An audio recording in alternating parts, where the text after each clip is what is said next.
Hello and welcome everyone, and thank you very much for coming. It's my absolute pleasure to have Professor Philip Calder with us this morning. Hello Philip. Good morning. So just to make everybody aware, Philip and I are beaming in from different locations, so there's a little bit of a sound delay, so just bear with us if it seems like we're crossing over. A couple of housekeeping things I just need to let you all know before we kick off officially is, first and foremost, if it has any connection issues, i.e. you're getting kicked out of the room, just come out completely, or if it's going funny, come out completely, click on the link in your email again and come back in, and hopefully that will calm everything down. Obviously, unless the entire program crashes, individual connection issues, there's not really an awful lot we can do about as we go along. Secondly, you'll see in the bottom left-hand part of your screen, there's a little chat box. So if you do have any questions for Philip as we go, then please type those in. We're going to try and keep questions to the end because we've got quite a lot to get through today. Philip has some very, very, very exciting things to talk to us about. If there is any time at the end, then we will cover additional questions that haven't been covered within the main subject of the webinar. So, if everybody can hear me and everyone heard Philip say hello, then we shall start. So welcome again, everybody. Thank you so much for joining us. As I said, it is my absolute pleasure to have Professor Calder with us. I met Philip at a conference shortly after I qualified from my Master's in Nutrition, and it's fair to say, since being really impressed by his talk then, I've been a bit of a groupie, and I'm very, very delighted to say that Philip has agreed to join us today, and hopefully again in the future to help us sort of cement the scientific messaging that we've been putting out there for a number of years, and also just to give some additional exciting insights into the world of nutritional immunology and the things that are going on that we may not yet know about. So once again, thank you very, very much for coming with us, Philip, and joining us today. So without further ado, let's kick off. Perhaps you can give everybody a little bit of an introduction of your background and how you came to be a Professor of Nutritional Immunology at Southampton. Well, thank you very much, Sophie, for a wonderful introduction. I've got quite a lot to live up to now, I think. So I'm a metabolic biochemist. I come from New Zealand originally. I have a PhD in biochemistry from University of Auckland. I spent 8 years at the University of Oxford, which is where I began my work on fatty acid functionality, especially in the context of immune function, and that led me into this very fascinating area of nutritional immunology. That is the way nutrients influence the immune system and inflammatory processes. Most of my research has been on fatty acids. I moved here to University of Southampton in 1995 and really expand the research program on fatty acid metabolism, on fatty acids and inflammation, and moving a lot more into human disease, especially cardiovascular disease and metabolic diseases, and have developed what we call a translational approach, and that is trying to link up basic science discoveries with human studies and clinical trials, and then trying to take that into the public health applications and the clinical applications. So I'm going to touch on some of those things during the course of the talk today. At the moment, I've got a research group of around about 10 researchers, PhD students, technical staff, postdocs, and so on, mainly working on fatty acids, especially omega-3 fatty acids that you're going to hear a lot about. I have a lot of outside collaborations. I'm fortunate to speak at a lot of conferences and different sorts of events, including educational events. Very active in publishing. I'm on a lot of editorial boards, and I had the honor of being editor-in-chief of the British Journal of Nutrition for 7 years. Also active in professional societies. I was president of ISFAL, the International Society for Study of Fatty Acids and Lipids. I'm currently the chair of the scientific committee of ESPIN, that is the European Society for Clinical Nutrition and Metabolism. And from July this year, I will begin a 3-year term as president of the Nutrition Society. talk a lot to people from industry, food industry, supplements, clinical nutrition, infant nutrition, and also have had some interactions with EFSA as an advisor. And I'm also on some panels of ILSI Europe, which bring together industry and academic people to try to look at solutions to problems, especially in the nutrition area. Wow, that's quite an impressive resume. So you certainly do have your finger in very many pies, which is fantastic.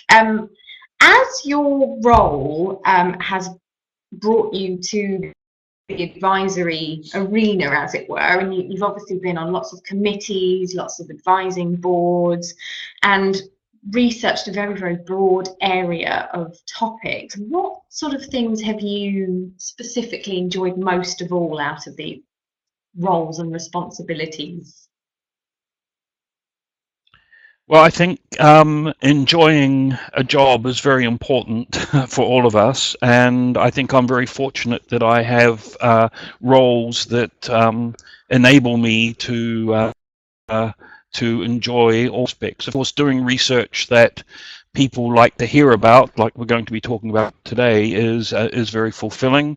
Publishing papers, talking about research. I think a variety of research and the different sorts of applications, all the way from public health through to clinical aspects, keeps the interest up. As I say, going around and presenting our interesting work is very enjoyable. I think training young people in the lab and working with young people and seeing them develop and achieve things is really very rewarding. I think working in publishing I like very much, which is why I serve on editorial boards and things. And a lot of this is interaction with authors to try to improve science and so on. Professional societies, of course, you get good interaction with people, you get to organize things and produce things, and the social aspects, of course, are very important. I think one of the key things about the interaction that I mentioned at the end of the last slide with ILSI Europe is being able to produce guidance documents that have some impact on industry and perhaps on regulators, and I think this is very fulfilling.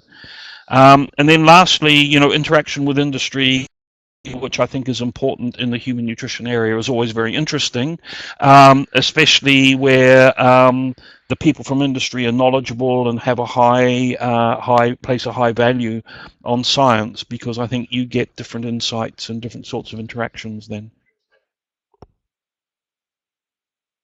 Fantastic. Yes, it's certainly a lot to be excited about in this industry, that's for sure.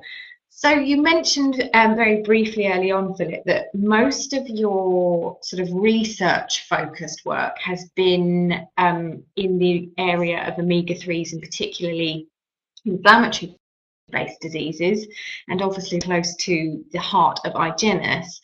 Can you go into a little bit more about this? Can you just explain what it is we should know about this and the research that you've done? Yeah, how long have we got, Sophie? I think there's a lot of information and a lot of interesting ideas. So I've just got some slides here to take people through some of the things we've done and some of the key areas and some of the really interesting areas. Of course, it's important to start with what are these omega-3 acids that we're talking about.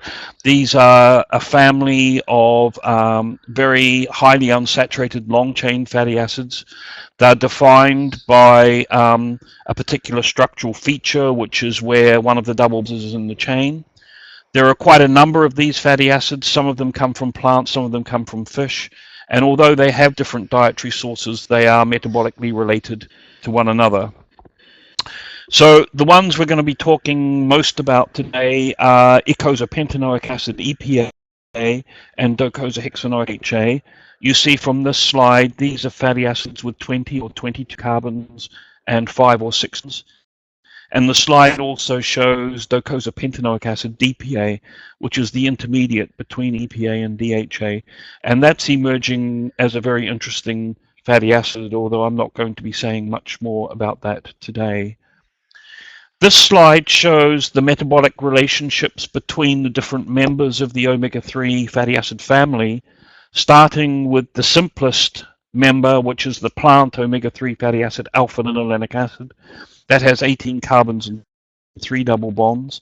And that converted to EPA, eicosapentaenoic acid, 20 carbons with 5 double bonds, through obviously the elongation of the chain, adding 2 carbons, and the insertion of 2 new double bonds, which is carried out by these desaturase enzymes. Then EPA can be converted to DPA by elongating the chain. And then there's a very complicated pathway by which DPA is converted to DHA.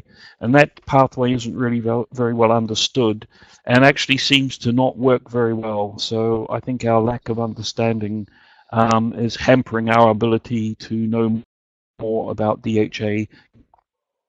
It's important in passing just to mention, of course, there's an analogous family of polyunsaturated fatty acids, the omega-6 family, starting with linoleic acid, the most common polyunsaturated fatty acid in our diet, which can be metabolized through to arachidonic acid, 20 carbons and 4 double bonds.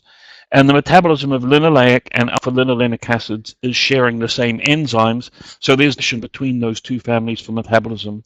And that's really the basis of this idea of the omega-6, omega-3 ratio and why that might be important. Certainly between linoleic and alpha-linolenic acids is going to be very important in determining our ability to make arachidonic acid or EPA. So as a result of some of these things, the high omega-6 content of the diet, the poor ability to produce DHA from EPA, as a global summary, it's considered that EPA, DPA, and most, especially DHA, are not really very well made in most humans. And what that means is dietary sources or preformed sources are very important. So we have to think about the dietary sources of these fatty acids. DPA and DHA are quite unique in that the only naturally rich source is seafood, especially oily fish or fatty fish like salmon, sardines, herring, tuna, and so on. And of course, these fatty acids are found in fish derivatives, for want of a better word, fish oil supplements, algal oils, and so on. The shorter chain omega-3s are found in plants, as are the shorter chain omega-6s. And just for completion, arachidonic acid, the long chain omega-6 fatty acid, is found in meat, eggs, kidney, liver, and so on. So unless people are eating fatty fish or taking supplements, the intake of EPA and DHA from the diet is going to be pretty low, perhaps tens to hundreds of milligrams per day. So what I show here is the influence of taking omega-3 supplements or pharmaceutical grade omega-3 preparations or eating salmon on the intake of EPA and DHA. So you see, whatever option you choose, you can really significantly increase EPA and DHA intake.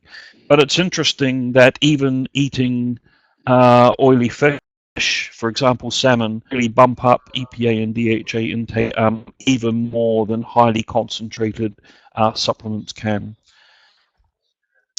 Now, because our intake of EPA and DHA is low compared to omega-6s particularly, then what that means is most of our cells and tissues have a low content of EPA and DHA. So this is data from white blood cells from healthy humans from one of our studies, where in the lab we measured the amounts of different omega-6 and omega-3 fatty acids in the membranes of those cells. And of course, all the fatty acids added up would be 100. So this is a proportion of the total here. So you see there's about 30% of omega-6 fatty acids, with 20% coming from arachidonic acid alone. And there's around about 3 or 4% of omega-3. So there's, roughly speaking, 10 times more omega-6 than omega-3 fatty acids in these membranes. And this is true also of red cells, of platelets, of many tissue membranes, and so on. Now, coming back to your question about inflammation, Sophie, this high content of the omega-6 fatty acid, arachidonic acid, in cell membranes provides a direct link with inflammation, because arachidonic acid can be released from the cell membrane, and then it acts as a substrate for synthesis of different prostaglandins and leucines and other chemicals, and all of these chemicals are involved in inflammation. And lots of the common anti-inflammatory medications, even aspirin, act by working on arachidonic acid metabolism. So, for example, aspirin is an inhibitor of the cyclooxygenase pathway, which produces these prostaglandins and thromboxanes on the left here. So it's well known that arachidonic acid-derived chemicals are involved in inflammation. Now, what we also know is that when people increase their intake of EPA and DHA from supplements or from fish, they end up with higher amounts of EPA and DHA in their blood, in blood cells, and in many tissues. And this has been described in humans for liver, heart, skeletal muscle, and other tissues.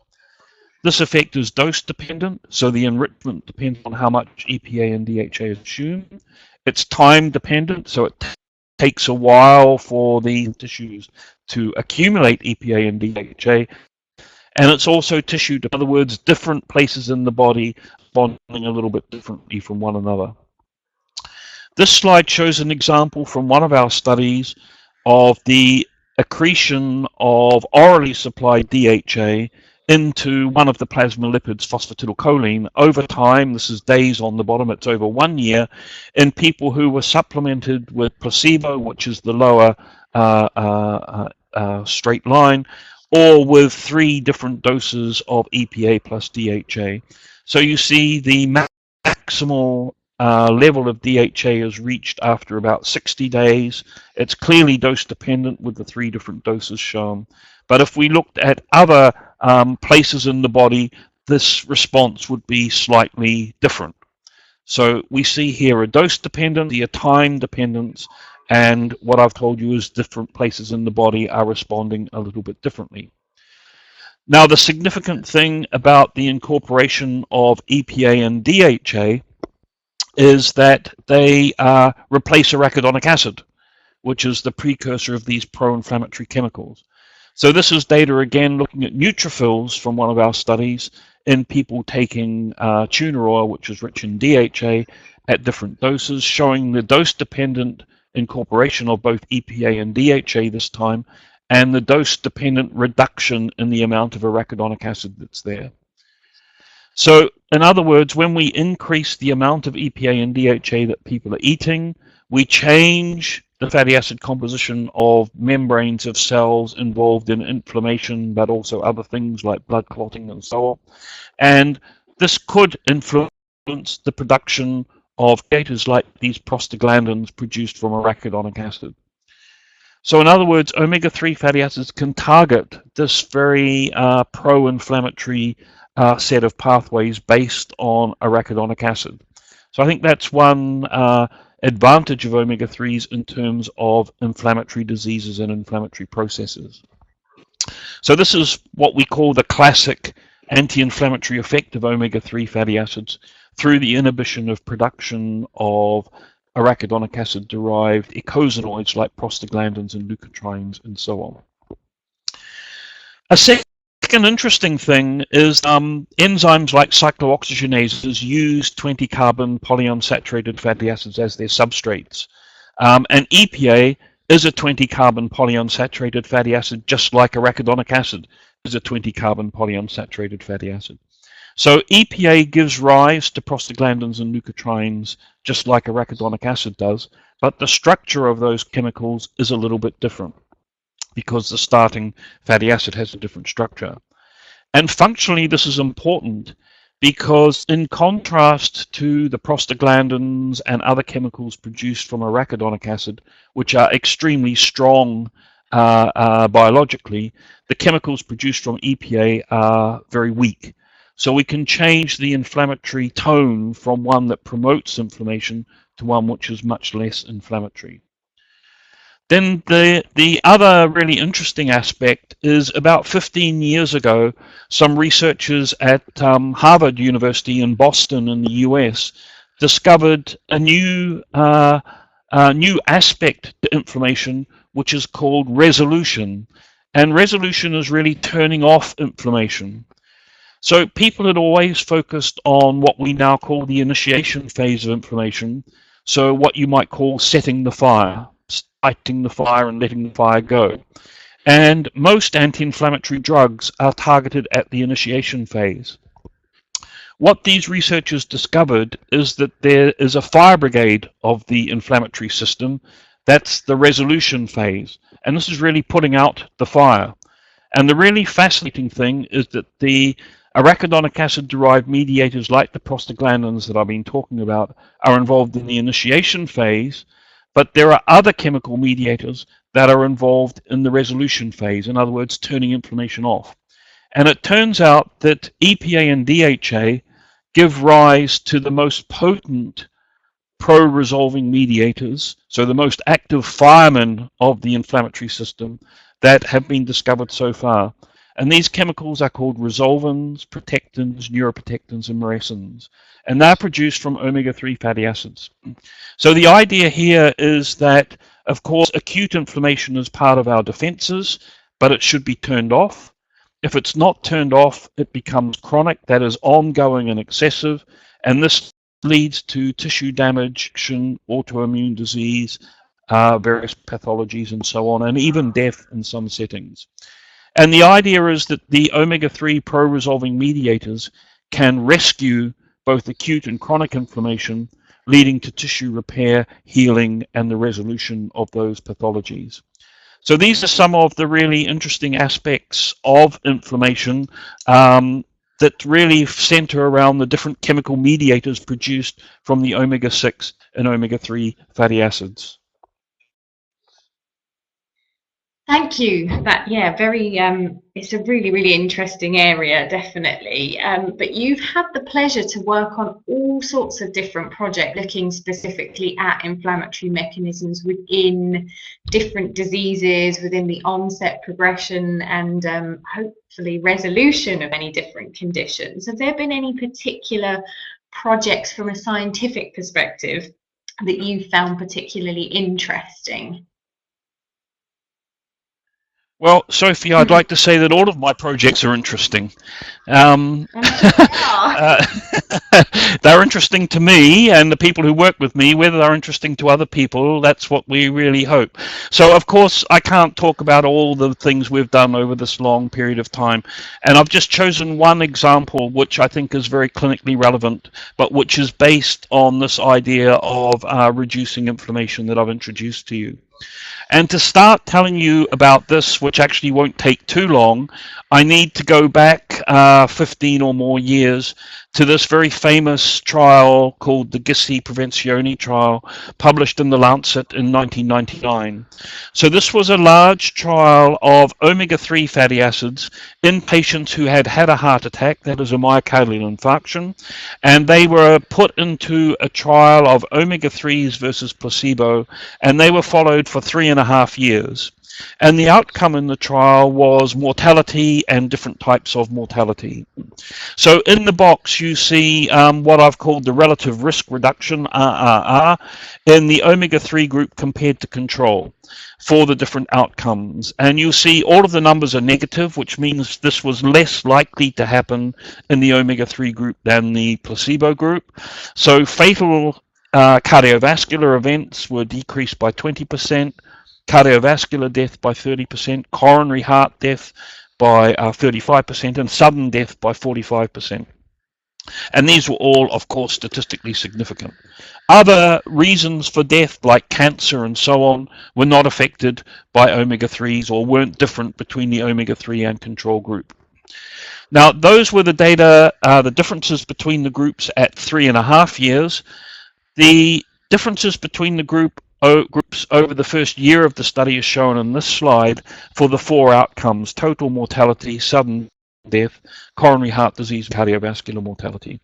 And what you see is 2 lines moving down over the year. The top line is the omega-3 group and the bottom line is the control group. So survival was always better in the omega-3 group compared to the control group. And that difference between the groups became statistically significant sometime during the first year of the study. So for total mortality, that became significant after 90 days, for sudden death after 120 days, and so on. So omega-3 fatty acids are working over the period of, let's say, 3 to 12 months to bring about significant differences in mortality in these people who had already had a heart attack but survived. So people were speculating about what the mechanism for this protective effect of omega-3 fatty acids would be. And we became a bit interested in this because we found out from our vascular surgeons quite a lot about the events that occur in the blood vessel wall that lead people to have a myocardial infarction.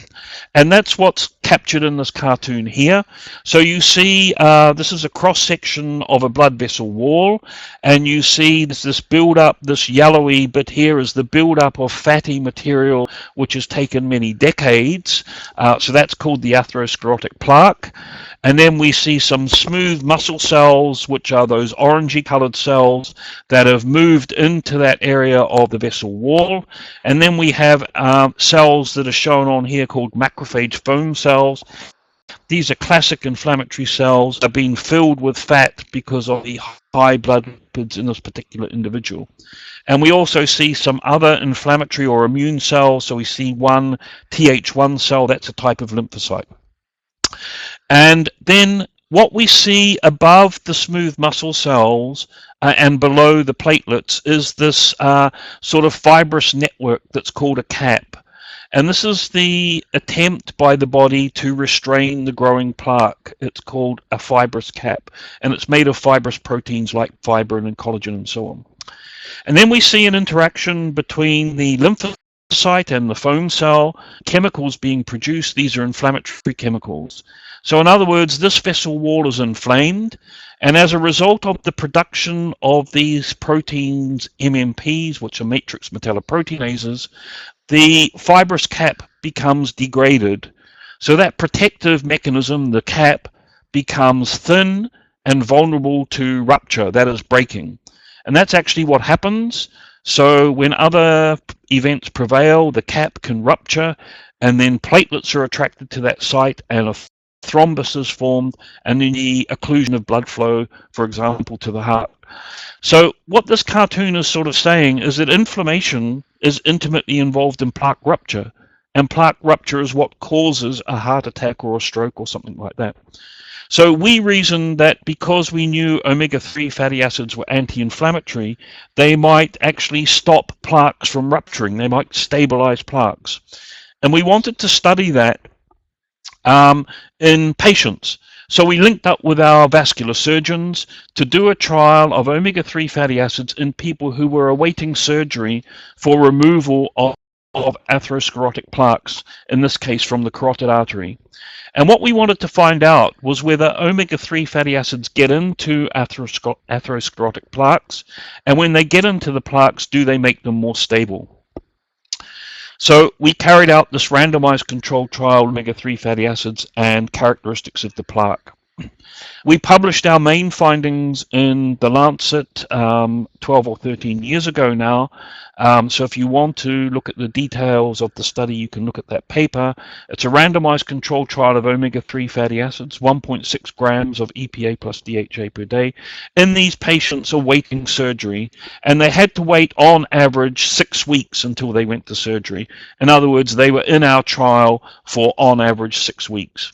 One thing we discovered was that patients who were given omega-3 fatty acids had a higher omega-3 fatty acid content in their plaques at surgery. And secondly, that people who had been given omega-3 fatty acids in advance of surgery had fewer inflammatory macrophages within the plaque. So the omega-3s had got in, and there were fewer inflammatory cells. And then importantly, our cardiovascular pathologist identified that if people had been receiving omega-3s before surgery, they were less likely to have unstable plaques when they came to surgery. So we thought that perhaps we'd identified a mechanism, stabilization of the plaque through the anti-inflammatory effects of omega-3s, that could explain the decreased mortality that had been seen in that very big Italian study. Now, of course, we wanted to investigate inflammation in the blood vessel wall a little bit more, and to do that, we actually had to do the study all over again because we didn't have any tissue left after the other measurements we'd made. And we wanted to really focus on these matrix metalloproteinases that are responsible for degrading the cap and making the plaque vulnerable. So we repeated our study, and the key findings are shown here. So in the graph, this is readout of different inflammatory markers. The left graph is several of the matrix metalloproteinases, those cap degrading enzymes, with the amount in the plaque of the control group in grey and the omega-3 group in the black. And what you see is that the amounts found in people taking omega-3s are much lower than the amounts found in the plaques of people in the control group. So we really think we can get omega-3s into these advanced plaques and stabilize the plaques, and this has a clinical benefit to the patients. So I think this has been one of the really fascinating studies, or pairs of studies actually, that we've been involved in that has great clinical significance, but which is based actually on our very basic molecular and cellular understandings of how omega-3s are interacting with the inflammatory system. Wow, yeah, pretty amazing and incredibly exciting stuff. And the impact potentially of using omega-3s globally, nationally, locally for such issues is obviously really, really exciting because it can have such a major impact. We did have a couple of questions during that part of the presentation, but I think we covered both of those. People were asking about dose and Yes. whether or not it was specifically EPA and DHA or generally omega-3s, but I think we covered that. Let me just come in briefly. So Lucille has asked a question, and I think it is important to clarify now that when I'm talking about these studies so far, people taking omega-3s, it's actually the combination of EPA and DHA. So I haven't yet presented any studies, and I'm going to, or although I may do, present studies specifically on one or the other, because most supplements, at least for adults, contain both EPA and DHA. And then the second question from Heather, I think, yes, dose is very important, and I'll try to talk about doses as we go along. Yeah. Great. And I mean, just to specifically recap, in the study you were just talking about, you used 1.6 grams of EPA plus DHA daily. How did they take the omega-3 throughout the entire course of the study, or was it a Yes. So this was daily supplementation, that level of EPA plus DHA, from study entry actually until they went to surgery. There is a question about interactions with other drugs from Pauline. So in those studies, people continued on the medications that they were already taking, and for some of those patients, they would have included anticoagulants, yes. Okay. You didn't see any negative interaction with any medications they were already on? No, we didn't. Great. Okay, that's very good to know. Very good indeed. So with your exciting history in omega-3s and inflammation, what are you working on at the moment, or what's coming up in the omega-3 world that we should be putting our ears to the ground to keep up to date with? Yeah, so I think there are new and exciting things in the omega-3 world. There are always new and exciting things in immunology and inflammation. And of course, I study the interaction between those two areas. So there's always lots of new things coming along. I just want to talk briefly about three things. I think I only have 1 or 2 slides on each one, but these are all very interesting, I think. The first one is what I already touched on, which is that the chemicals that seem to be most important in the turning off or resolution of inflammation are actually made from omega-3 fatty acids. And some people have been arguing that many of that omega-3 seem to be used in treating occur because people have a low EPA and DHA status, which doesn't permit a situation to resolve inflammation. So coming in with EPA and DHA could be very useful in treating people who are not able to, on their own, turn off inflammation, if you like. The second really fascinating thing is that although I focused very much on the importance of getting omega-3s into cell membranes and the interactions that occur with the arachidonic acid and the production of mediators, including the pro-resolving mediators. About 5 years ago, some American researchers discovered that there are actually some receptors for omega-3s on the surface of some cell types, including inflammatory cells. So in other words, omega-3s can act like hormones, if you like. So free omega-3s in the bloodstream could interact with these receptors on the cell surface, just like circulating hormones do, and therefore the omega-3s would not have to get into the cell membrane. They wouldn't have to get into the cell at all. So this is a fascinating new development and seems to be part of the ability of omega-3s to turn off inflammation, which is sort of what this cartoon is trying to depict. So that's an interesting area. And then the third one comes back to the membrane. So we already have known for many years that getting EPA and DHA into the cell membrane is quite important for them to exert their action.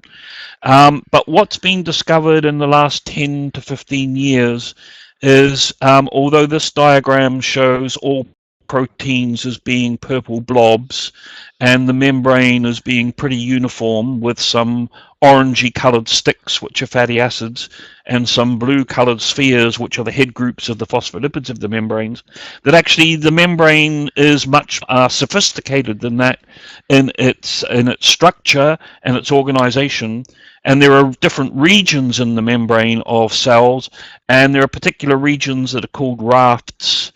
And these are very important in how cells, including inflammatory cells and immune cells, respond to signals. And it turns out that EPA and DHA are very important in modulating the raft regions of membranes.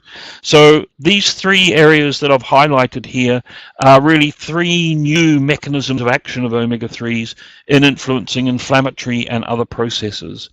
So I've tried to capture that in this diagram here, where EPA and DHA could act through receptors. They get into cell membranes and they change the availability of the fatty acid substrates for producing eicosanoids like prostaglandins, resolvins, and so on. But they also influence the physical nature of the membrane, what people sometimes call membrane fluidity, how liquid the membrane is, and these raft structures. So through all of these different mechanisms, the fatty acids are really altering signaling processes, signals from coming out of cells and signals going from the membrane to the nucleus of cells. And what this means is the cellular responses, this could be inflammatory cells, immune cells, heart cells, whatever you like. The cellular responses are changed, and this, we think, has positive influences as far as omega-3s are concerned on health and on clinical. So despite the fact that omega-3s are probably the single most researched nutrient out there, there's still so much that we don't know, and this probably goes a long way, would you agree, Philip, to explaining why at the moment we're in a bit of a turbulent state with a lot of nutritional research coming out, because we're learning so much on a weekly, daily, by minute basis almost, that quite often what we think we knew is so much more complex that there's just so much more that we need to be thinking about, and so it can be things. Yeah, I think that's right. So, I mean, what you're saying is the researchers are doing their job. So, they're discovering new things and new subtleties. So, science keeps moving on, and sometimes it's difficult for the practical applications, for the regulators, for the public understanding to keep up with this ever moving research area. So, the three new developments that I just talked about, which are just about inflammation, remember, so there are new developments in other areas, have all occurred over the last 10 to 15 years. So this has really changed our way of thinking about these fatty acids. Now, Pam has asked a question which is about the connection of omega-3s with phosphatidylcholine. So if I pop back to my membrane here, so phosphatidylcholine is a phospholipid. It's one of the main phospholipids in cell membranes. It also circulates in the bloodstream. And in this membrane diagram, each phospholipid is shown as a blue sphere with two orange tails coming off of it. So those orange tails are different fatty acids in the cell membrane. So some of them might be EPA or DHA, and what I've told you is if you take more EPA and DHA, or you eat more fatty fish, you will end up with more EPA and DHA as part of those orange tails. The blue sphere is what we call the head group of the phospholipid, and that could be a different chemical structure. If it's choline, that phospholipid would be phosphatidylcholine. So phosphatidylcholine is a fatty acid carrying phospholipid, which is present in the bloodstream and in the membrane, and it could be carrying EPA and DHA. So I hope that clears that up a little bit. Now, we did have the... oh, yes. This is your question about recommendations, which I think you didn't ask me yet, but I'm going to give you the answer to it anyway. So based upon the science of omega-3s, which has been going on for many decades now, of course, there are recommendations made by WHO, FAO, authorities in many countries and in the UK. So the Scientific Advisory Committee on Nutrition, which is the UK body making dietary recommendations, says that all adults should consume at least 450 milligrams of EPA plus a day. So that's about half a gram. And the studies I've been talking about, we've been mentioning 1 gram, 1.6 grams, 2 grams, and so on. So this is well above the minimum intake that's recommended. This intake that's recommended, or minimum intake, is actually based upon eating 1 lean and 1 oily fish per week. So it's really, I think, is a minimal intake. Now, what we also know, which I alluded to right at the beginning of my talk, is that if people don't eat oily fish regularly or take omega-3 containing supplements, their intake will be way below even that minimal intake. The other point, which I started making, is that most studies show that that intake actually has very little effect, at least in the short duration of studies. And what that means is we probably need higher intakes than that to influence health and well-being and to improve disease outcomes. And it's important to note in the context of that statement that the UK recommendation does allow for higher intakes than 450 milligrams per day. So there's actually a guideline range that has been published by SACN as well. There are some caveats, of course, which is that different people may need different amounts of EPA and DHA. So requirements could be influenced by pregnancy, lactation, periods of rapid organ growth, like brain growth, for example. The elderly may have different needs from younger people. Athletes, people with disease may have different needs from well people. Of course, omega-3 effectiveness is influenced by other things in the diet. So to turn that around, it would mean that people with different dietary backgrounds could have different needs for EPA and DHA. And there are also genetic influences. So some people respond differently to EPA and DHA based upon diet. So there's a question here from Jacqueline on tinned salmon. So most tinned fish, like salmon, mackerel, sardines has exactly the same EPA and DHA content as the fresh fish would have. And that's because you're actually eating the fish flesh, of course.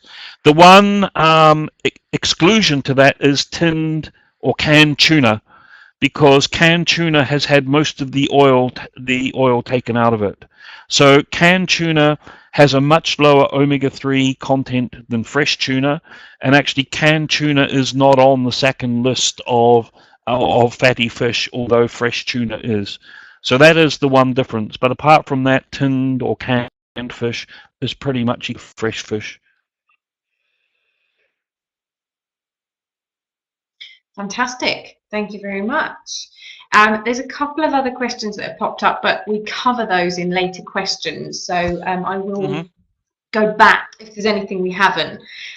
So with other questions in mind and what you've just said and some of the things that I think are probably on the tips of lots of people's tongues, you've obviously explained that depending on your specific or health state, gender, age, whatever it is, there is a massive in exactly how much and which omega-3 you're going in order to thrive rather than purely survive. But can you just give us a little bit more of an insight into what we need to be thinking about specifically in relation to supplementation, in terms of, is it safe to supplement long term? Should we be always thinking about EPA plus DHA? Should we be thinking about pure in certain instances, pure DHA in certain instances?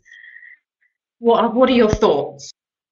Yeah. So this is actually a perennial question, Sophie, and it is a very good one. It's a very hard one to answer. So I've got on this slide some of the different elements that would form part of the answer. The first thing is, in general, nature always puts EPA and DHA together in food. Now, some fish contain more EPA than DHA, some fish contain more DHA than EPA, but they're usually together. So that's the first thing. And the consequence of that is actually it's been quite hard to study EPA and DHA separately. Now, I showed you a metabolic pathway before that suggested EPA can be made to DHA. That's DPA, and at the time I mentioned that this process doesn't work so well, at least in most types of people who have been studied. So in theory, you can make DHA from EPA, but that's not a very effective metabolic process. Interestingly, actually, what's called retroconversion, which is making EPA from DHA, seems to work better. So what that means actually in a study setting is if you give people pure DHA to study pure DHA, they convert some of that to EPA. So you're then again studying the mixture of the two. In terms of functionality, both EPA and DHA affect the production of the chemicals involved in inflammation that I was talking about before. They're both precursors of pro-resolving mediators, resolvins, and so on. They both influence cell signaling. They both influence lipid rafts, so they both have biological activity. And sometimes in some studies, EPA is more potent than DHA. In some studies, DHA is more potent than EPA. So it's very hard to separate them, I think, for most biological outcomes. There is one area where DHA is much more important than EPA, and that is in the development and function of the eye and the brain. So the eye and the brain contain high contents of DHA. They have the highest level of DHA as a proportion of fatty acids of anywhere in the body, and they contain extremely low amounts of EPA. And this suggests a specific role for DHA in eye development and visual function, in brain development and brain function. So I think that's why there's some emphasis on DHA in pregnancy, in lactation, and in feeding infants. So I think in that area, EPA is not important, but certainly DHA is more important than EPA early in. But apart from that, it's very hard to separate the two. So I think we have, this is what I've just said, a specific need for DHA in early life, but one would argue it's still needed for other things. But it's hard to differentiate between EPA and other times in the life course.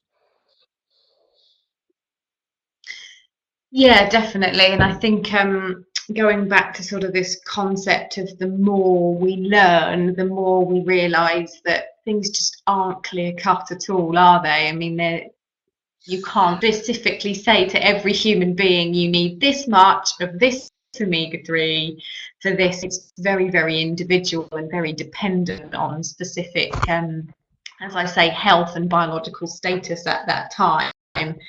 So with this in mind, I suppose, how then how do the tissues and the body, how does it prioritize what it needs, what to absorb, what to uptake, what to do with what, and what exactly happens once we've eaten our fish or swallowed our supplement, so that each of the tissues, according to their unique needs, get to what it is that will make them function optimally. Yeah, so to answer that in detail is quite difficult, Sophie, because it's very well known. But what we do know is that even cells which are found together, like red blood cells, white blood cells, have slightly different fatty acid compositions, pick up slightly different amounts of EPA and DHA when you provide those fats.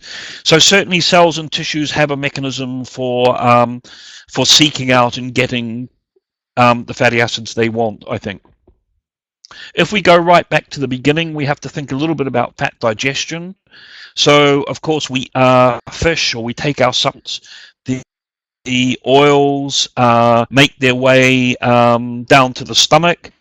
So most of the acids we eat, including the fatty acids in fish and in omega-3 supplements, are in the form of triglycerides.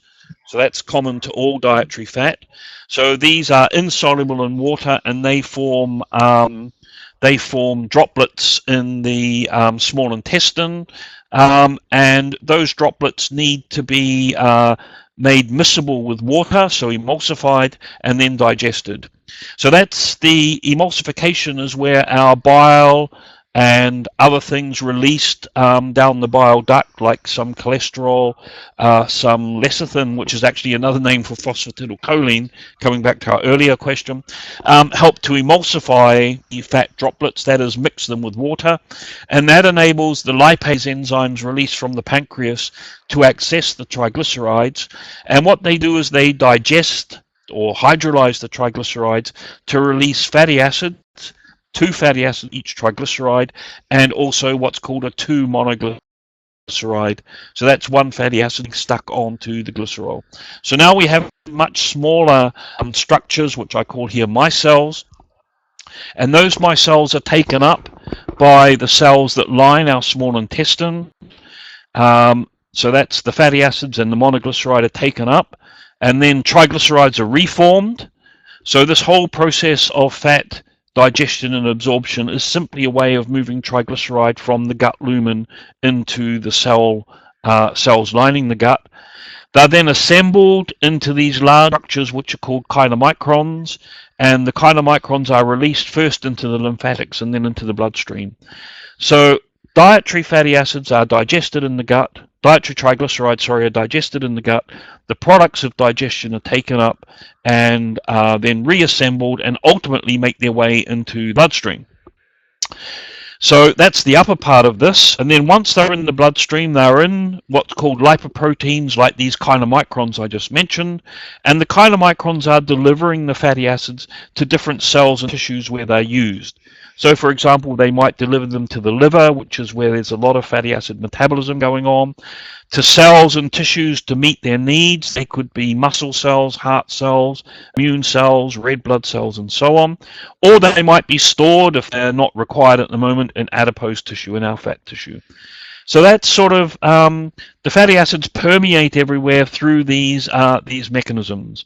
Now, in general, the process of fat digestion and absorption is extremely efficient, but it can be less efficient in people who have problems with any of the things shown on these slides.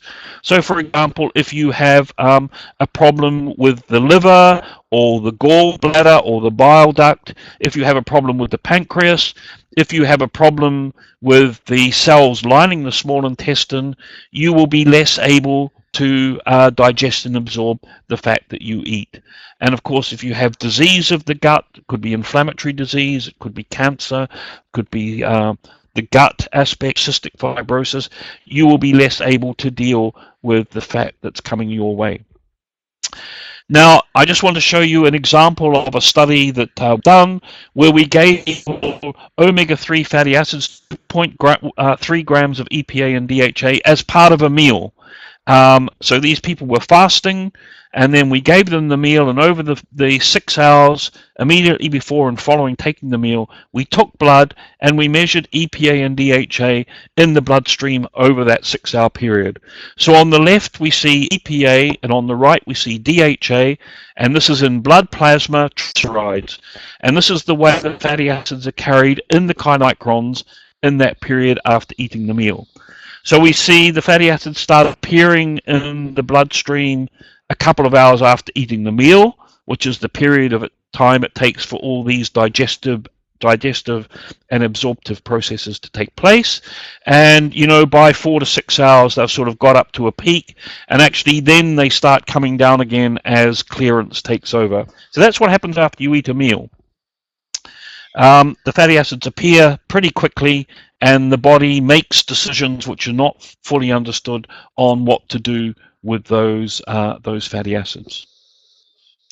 Is there any issue for people with gallbladder removal? Well, those individuals will find it very difficult to digest fat. Unless there are replacers that are used for some of the things that are missing. So I would imagine those individuals would be advised to, eat a very low-fat meal. And of course, what this means is people with gastrointestinal disorders or diseases are often at risk of deficiencies of important nutrients, vitamins, minerals, omega-3s, and so on. All the nutrients the body can't make itself. So I think this is a real downside of gastrointestinal disease. Definitely, and presumably these new receptors that you're learning all about at the moment are part and parcel of this uptake mechanism as well. So once you've digested and the fats are floating around, then the cells will have some sort of receptor expressed to say, yes, please EPA, or yes, please DHA this way. Well, that's right, Sophie. So in the gut, these fatty acid receptors that I mentioned before, there are actually quite a number of them, and they're specific for different fatty acids.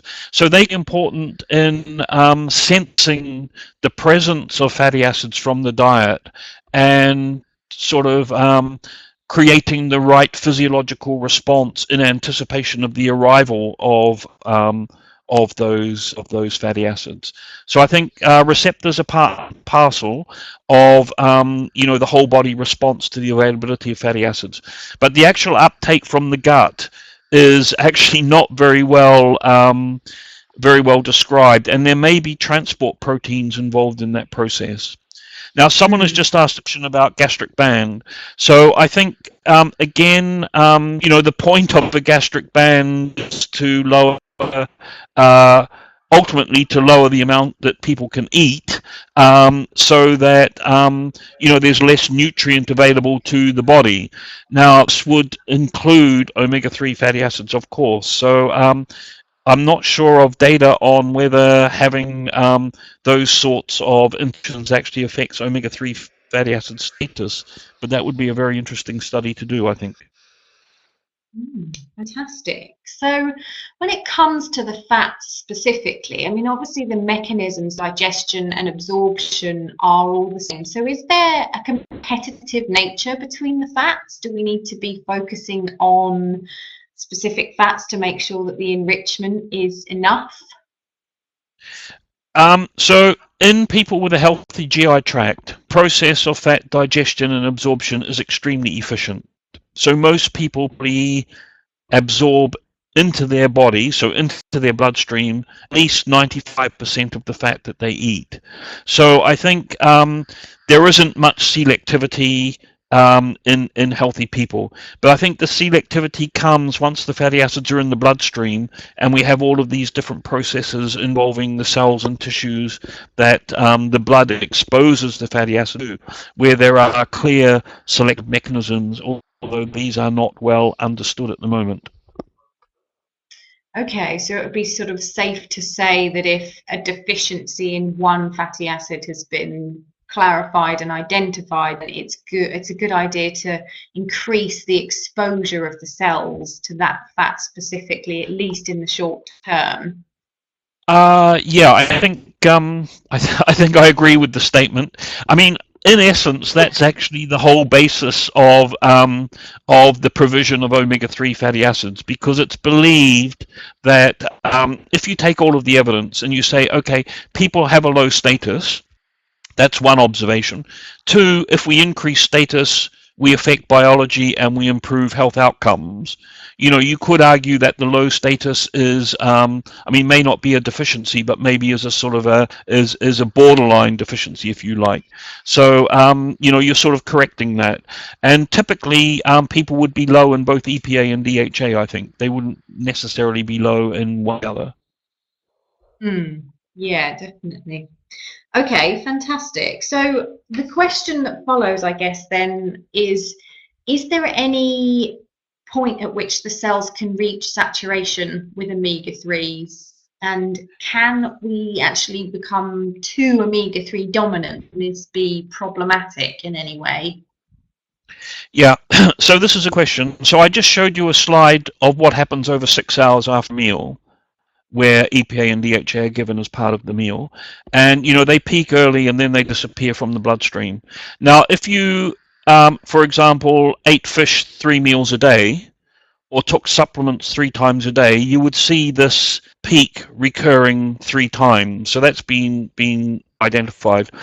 Now, what your question is about is actually, can you get to a new steady state, which in fact we were just talking about, taking people from a low status to a high status. So we studied that in great detail in this study here, published in American Journal of Clinical Nutrition 4 years ago, in a dose finding study over 1 year in 210 healthy subjects. So essentially, this is a study in which 210 people were assigned to some different groups, consuming different amounts of omega-3. So I won't go into the detail because we'll run out of time otherwise. Blood was taken several times over the course of a year, and we tracked the appearance of EPA and DHA in different pools in the body. So these were mainly from the blood, because that's easily accessible in humans. We also looked in fat stores, and we looked in the cheek cells from within the mouth to track omega-3 incorporation there. So we ended up looking in many different places: red blood cells, white blood cells, platelets, and so on, adipose, as I said. So this is the sort of pattern that we saw, and the details of this don't matter, but on the left we have 3 graphs of EPA, and on the right we have 3 graphs of DHA. The top one is blood phosphatidylcholine. The middle row is platelets, and the bottom row is immune cells from the blood. Remember, this is a dose-finding study, just like the one I showed you before. So we have these different lines on each graph which represent the different doses. Now, what you see is this is change from start. So the start is set at 0. So this is the incremental increase in EPA and DHA in these different places over 1 year. So what you see is, if we just look at the top left graph, that EPA reaches a new level and then doesn't anymore after about 2 or 3 weeks, and it reaches that new level irrespective of the dose of EPA that's taken, and indeed irrespective of the dose of DHA that's taken, and then it just stays at that level thereafter. Of course, if you stop supplementation, the EPA and DHA will come back down again. But what this means is, over the period of weeks to months, your cells and tissues become enriched to a particular level, and then they stay at that level so long as you keep taking the same dose of omega-3 fatty acids. So there's a sort of an upper level that any type of cell or tissue can reach, and we don't really understand why that is, but what we do know is that level is a little bit different depending upon which type of cell or tissue that we look at. Okay, fantastic. Body, from what you've found in your own studies, is pretty good at saying enough's enough. I don't need any more, go away, thank you. So is there any detrimental impact of too much? Yeah, so I think the way you put that is quite interesting. So I think at any given dose, after a period of weeks to months, the body says, okay, my cells and tissues have got enough EPA and DHA now. And of course, what you would do then is you would start storing more away in adipose tissue, which is also what we store in the study. So you store it away for a rainy day, if you like. Interesting is that decision is made at a different point depending upon the dose that's being given. So in other words, you can't get to an extremely high status by taking a moderate dose for a very long period of time. The body sort of says, okay, at this dose I've had enough.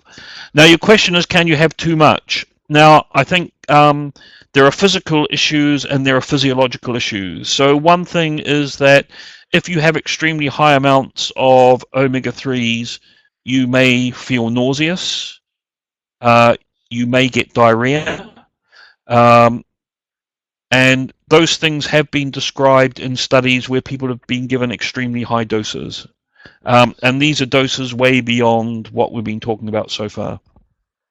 The second is that bleeding problems can occur again with high intakes. And these were reported firstly in Greenland Inuits who were taking, I mean, this is like 10 to 15 grams of EPA plus DHA per day. So this is, 10 or 20 times more than the doses I've been talking about in the studies that I've been showing you. So I don't think this is a real problem, but it actually harks back to the question that someone asked earlier on about blood thinners, which is that I think at low intakes there isn't really an issue with omega-3s in people who are taking anti-platelet drugs.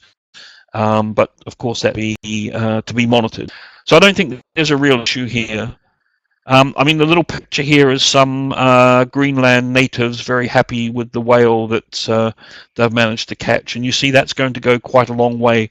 But they will eat all of the blubber and all of the meat of that whale, and that's what gives them, along with seal meat and fish that they might catch, these extremely high omega-3 intakes. Fantastic, thank you. So you touched very briefly on once you stop your consumption of omega-3, specifically EPA DHA, that they'll then drop. What can you go into that in a little bit more depth? Yeah, sorry, I was just distracted by one of the questions. So what's well described is of course what I've been talking about. When you increase EPA and DHA intake, your cells and tissues seem to like EPA and DHA in them. The other thing I alluded to is, of course, if you then stop taking EPA and DHA, or you stop eating oily fish, sooner or later the EPA is sort of used up and washes out of the cells. So this is from a study we did, again looking at immune cells in healthy people. The yellow indicates a period of 12 weeks of daily supplementation with about 2 grams plus DHA per day. See EPA and DHA both going up, stopped, and we took a blood sample 8 weeks later, and you see the EPA level has returned completely to baseline after 8 weeks. This has been described in immune cells and red blood cells and platelets. DHA has started to come down, but hasn't yet returned to baseline. But I think it would if we looked again maybe another 8 weeks later. And I think this is an interesting observation because it says, comes back to your earlier question, it maybe says the cells want to hang on the DHA a bit more than they want to hang on to EPA. And, it would suggest that DHA is more important to these cells than EPA is. But I think the answer to the question is sooner or later, the status, the levels will return to what they were before going on to the fish eating or supplement taking regime.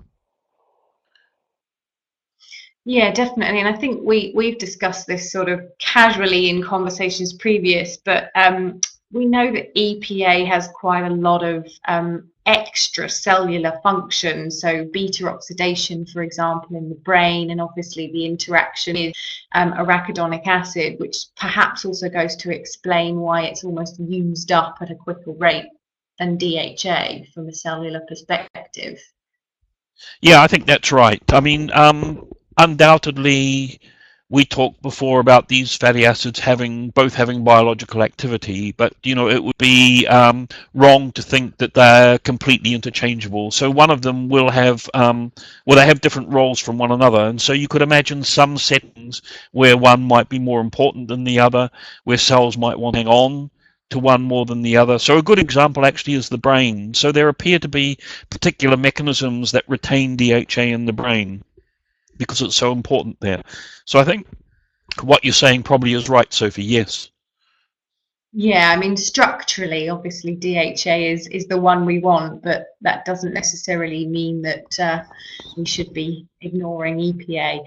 At this point, Philip, I think it would be really nice, because a couple of people have asked a few questions. If you could just clarify, there's been quite a lot of negative research over the last year or so, specifically focusing on omega-3s. There's been quite a lot of people suggesting that it's actually linked to increased severity of certain cancers, certain instances that it's completely useless for cardiovascular disease, completely useless for mental health. What are your thoughts on this?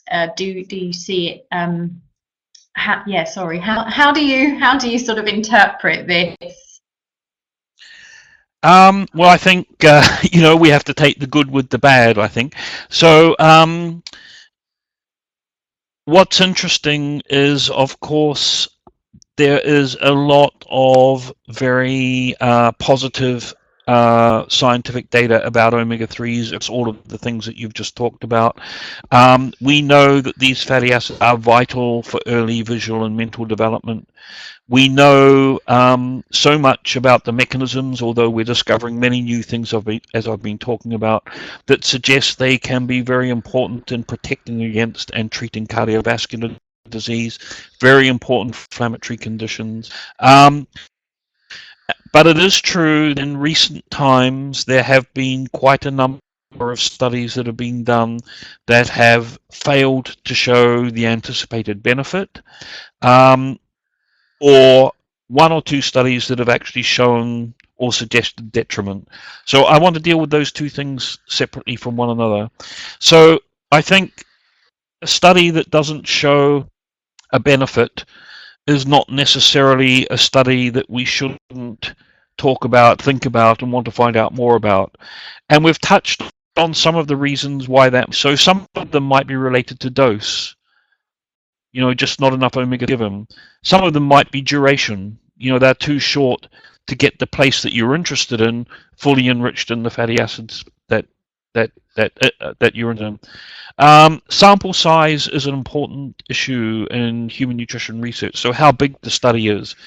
So humans vary greatly in anything you want to measure. So you have to make sure you have enough subjects or enough patients in a study if you're going to see an effect, if that effect exists.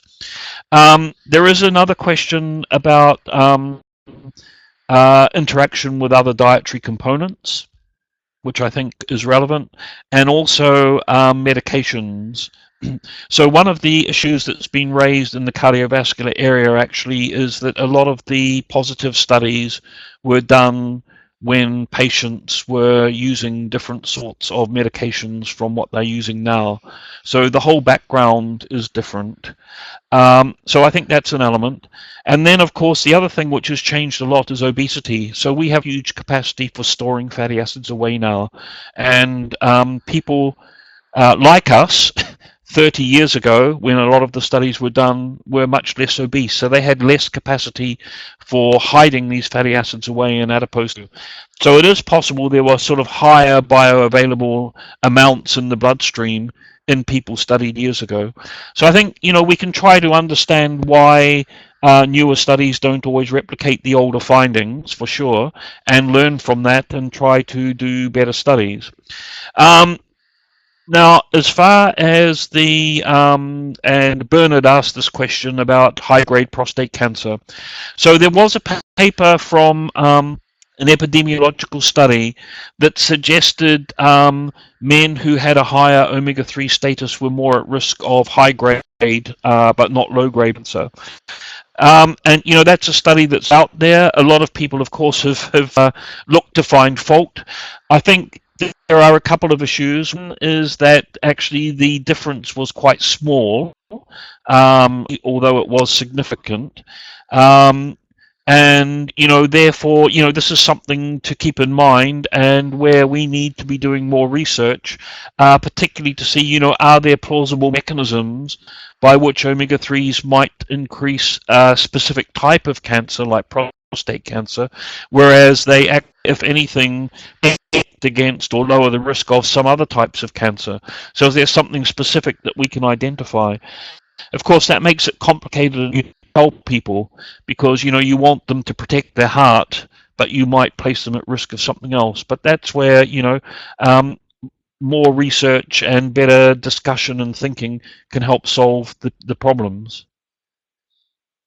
Definitely, and in those prostate cancer studies specifically, what they actually didn't identify was why people had a raised omega-3 level. So they didn't actually look at when people had started to take the omega-3. So it could well have been that they were given a high prostate risk or even diagnosis, at which point they then started ingesting the omega-3s as a protective mechanism. Yep. So going back to your earlier point, is just that methodology at the moment is a little bit all over the place, and we sort of, as researchers, pull our socks up and start doing things the same way. It's really difficult to make conclusions, isn't it? Yeah, that's right. And I think just one more thing on that point is, although a lot was said about supplementation in the context of the study about prostate cancer, it wasn't actually a supplementation study. It was an epidemiological study. In other words, going out and finding out what people were eating or consuming, or measuring the amount in the blood and relating that to disease risk. So it wasn't a randomized controlled trial. It wasn't a supplementation trial. So there are a lot of things around the study, I think, to just think about. Yeah, definitely. Okay, fantastic. Well, we've probably, hopefully, got a little bit of time left just to do what I like to call a bit of myth busting. So as you can probably imagine, loads and loads of omega-3 companies out there, ourselves obviously included.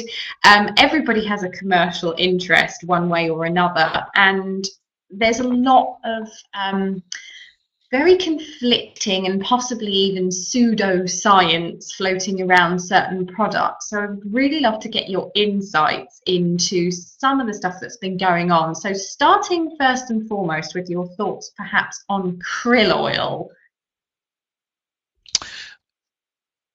Okay. Good. Okay. So krill are small crustaceans. Most of them are caught in the Antarctic waters, mainly by Norwegian or Asian companies. The oil from krill is rich in omega-3s.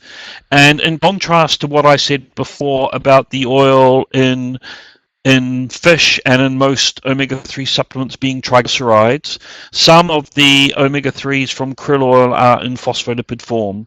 And it has been argued that the phospholipid form of omega-3s is more bioavailable across the gut than is the triglyceride form. If that were so, I think that would be very, very interesting. People, of course, have been studying this. So this is a paper from some German researchers, 12 healthy young men consumed a meal containing omega-3s as triglyceride, ethyl ester, or krill oil, 1.7 grams of EPA plus DHA per day, and they followed in the bloodstream the appearance of EPA and DHA in plasma phospholipids over 72 hours. So this is a little bit like the study I showed you before of the response of EPA and DHA to a meal. So we have three groups: triglyceride, ethyl ester, and krill oil. On the left, we have EPA going up in the 8 hours after the meal and then coming down. On the right, we have DHA sort of bobbing around a little bit. What the study found was actually there's no difference between the formulations in the appearance of EPA or DHA in the bloodstream in the period after consuming them. Although EPA, which is the upper line on the EPA from krill oil, sorry, which is the upper line on the left-hand graph, was a little bit higher than the other two formulations, the triglyceride and ethyl esters. That wasn't statistically significant, but I come again to this question of sample size. So this is a study in 12 people. So, I don't think you can make a recommendation based upon a study in 12 people. But had this been done in 100 people or 200 people, it may have shown that EPA actually was more bioavailable from krill oil than other oils. So there have been several studies like this, and the jury is still out. Let me go back to my earlier statement, which is that in healthy people, most fatty acids is readily available to the body. So I think these differences in bioavailability, even if they do exist, are going to be very limited in healthy people. But if we have people who have problems digesting or absorbing fat, that could be an application. But there have been no studies like that yet with krill oil.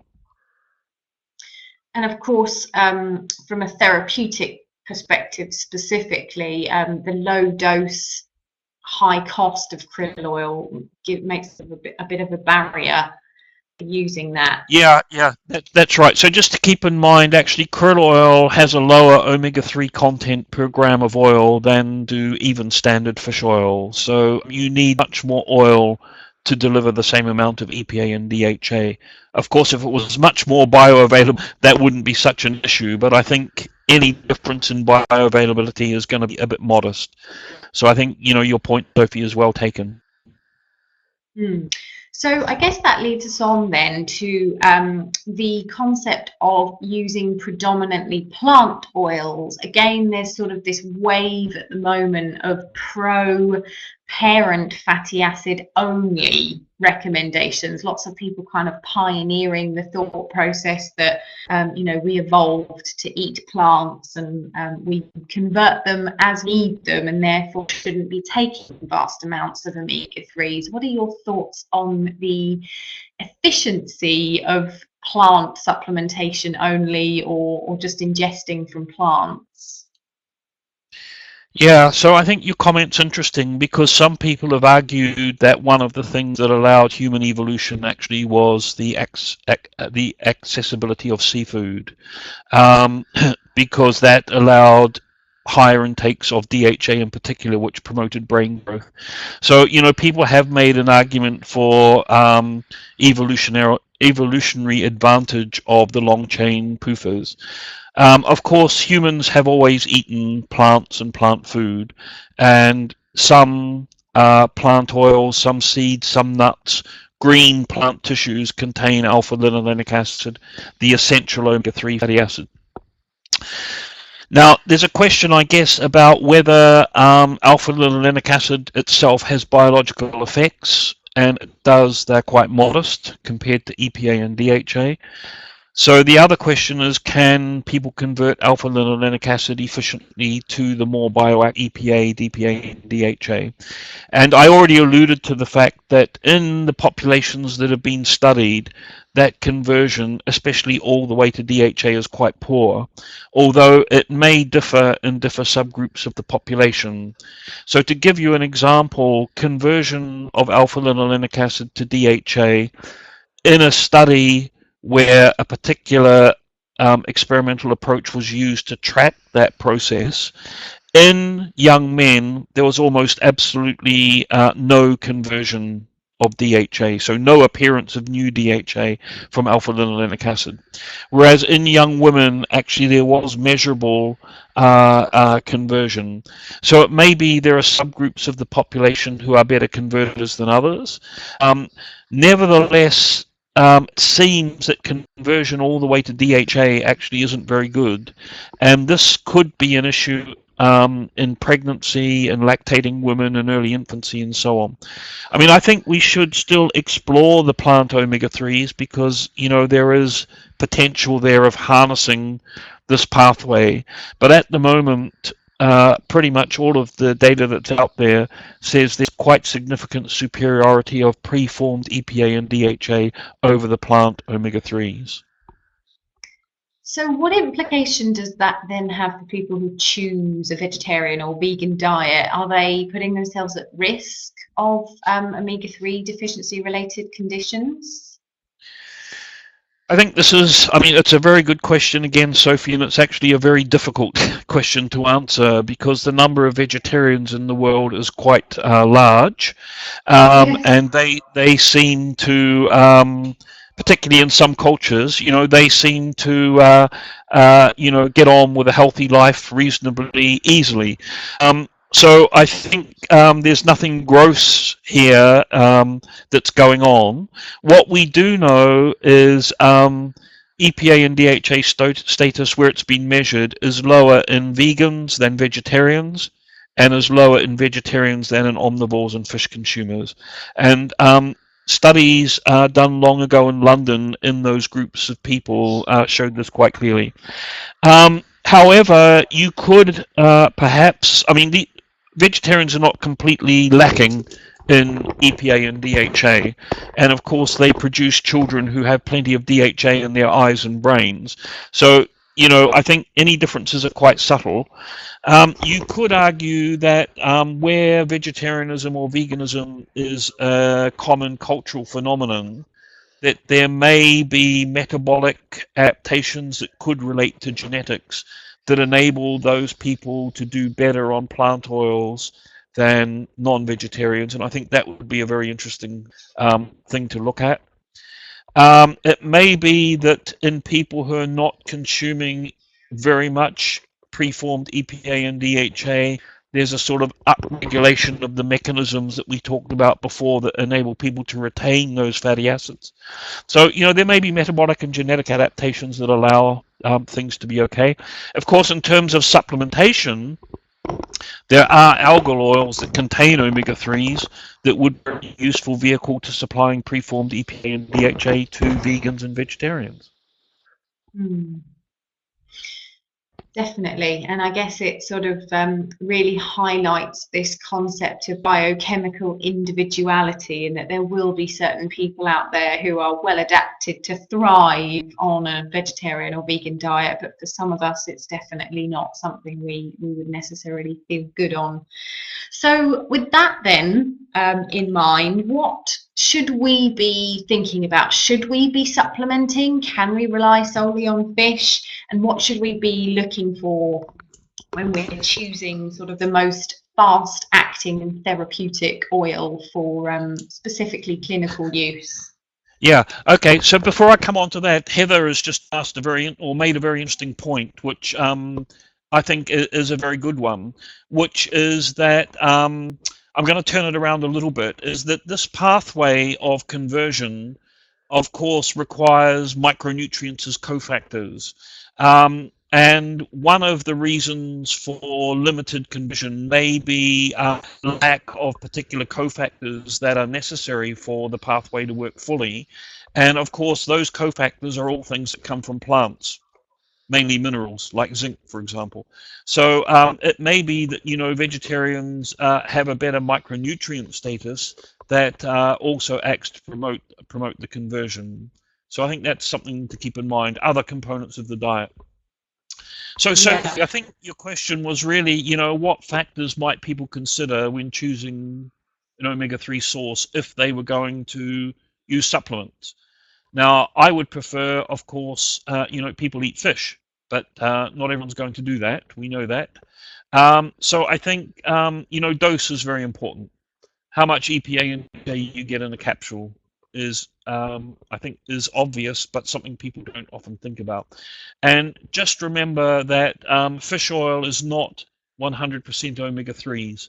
So a standard fish oil capsule is around about 30% omega-3s and 70% other things. So, you want to look how much EPA and DHA you get in a capsule, the concentration of EPA and DHA, which I've just alluded to, how much other fatty acids that you don't need are there.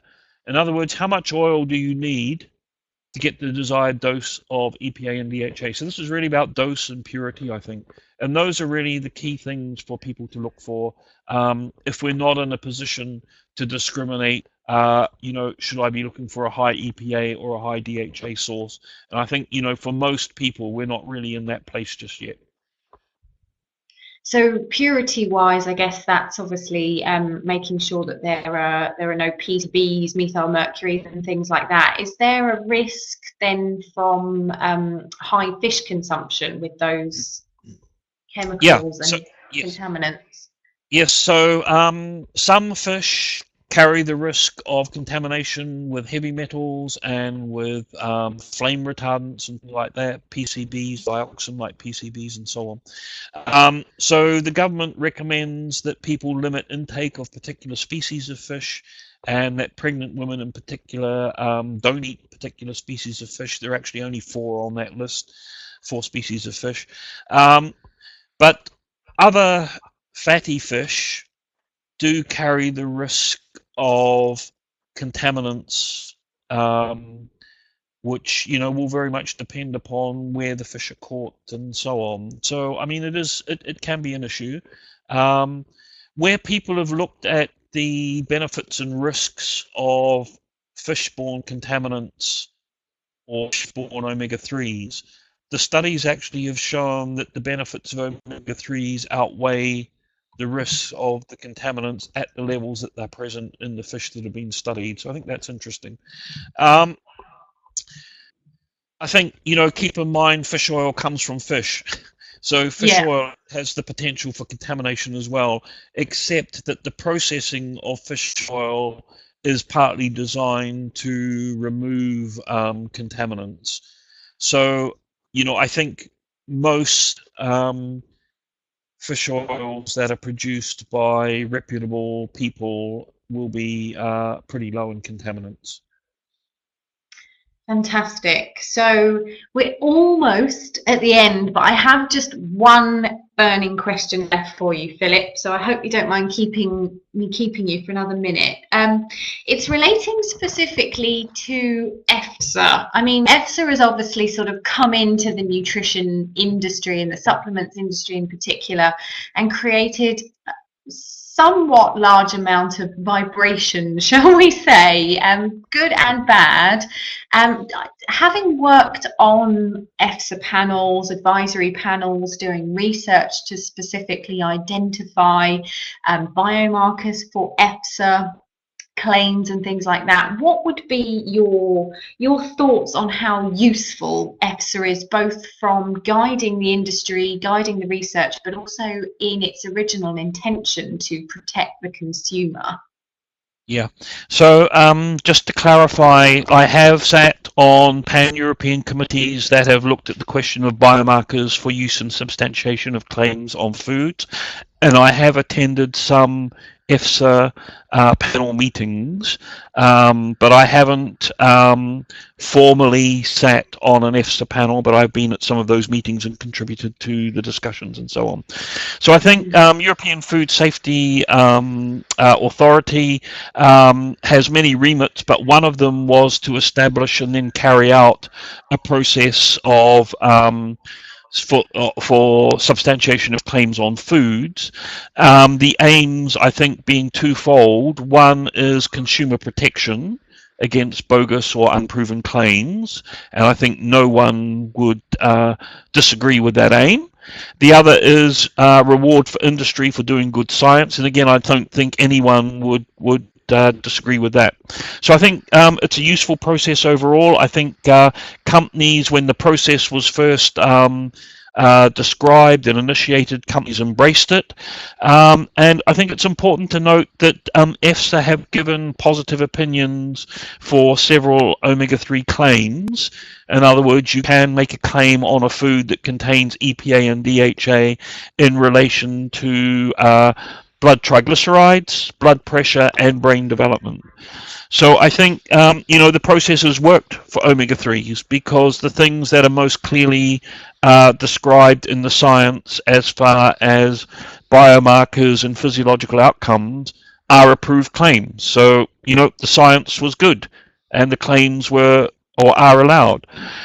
In some areas, there have been issues, and one of them is in gut health, immunity, and inflammation, where very few claims have been permitted. And the reason for that is one of two things. One is that the stuff for which the claim is being sought hasn't been well enough characterized or described.